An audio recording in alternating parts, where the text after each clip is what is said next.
عسلامة. توحشتكم برشا برشا، وتوحشت وجودي معاكم من خلال القناة. كل الحب والسعادة وراحة البال لقلوبكم الطيبة الطاهرة. فما إشارات تعرضنا في طريق حياتنا، إشارات تنبهك أو ترشدك أو تبشرك أو تحذرك.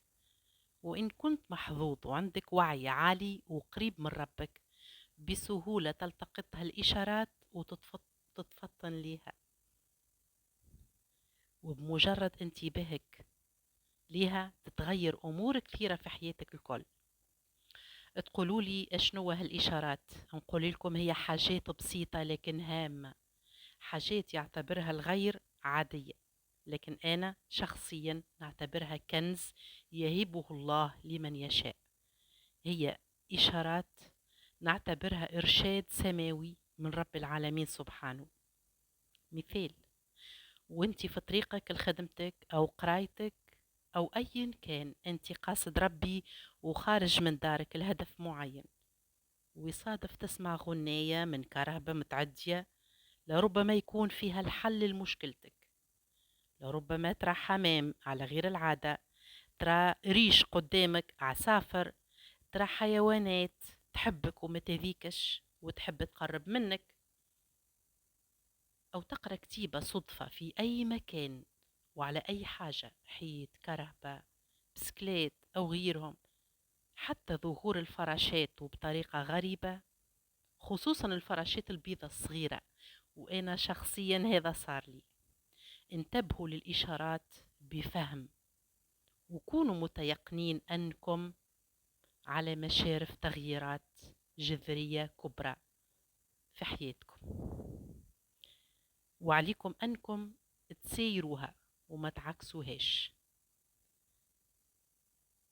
هذه هي بعض من الإشارات، وحبيت نتشارك تجربتي معاكم ونقول لكم أنا الآن على مشارف أحلى أيام حياتي، كتبها الله وصممها القدر، ورضيت بها ونفذتها. فبعد حين وبعد وقت وبعد مدة ستتأكدون أن ما صار هو أحلى الأشياء. فقط بعض الوقت فعلا سيكون ما صار هو أحلى الأشياء. نتمنى تخبروني في التعليقات شنو نوع الإشارات اللي عرضتكم، وإذا كانت عرضتكم ولا لا. تعليقاتكم تهمني، رأيكم يهمني، وجودكم في قناتي يهمني.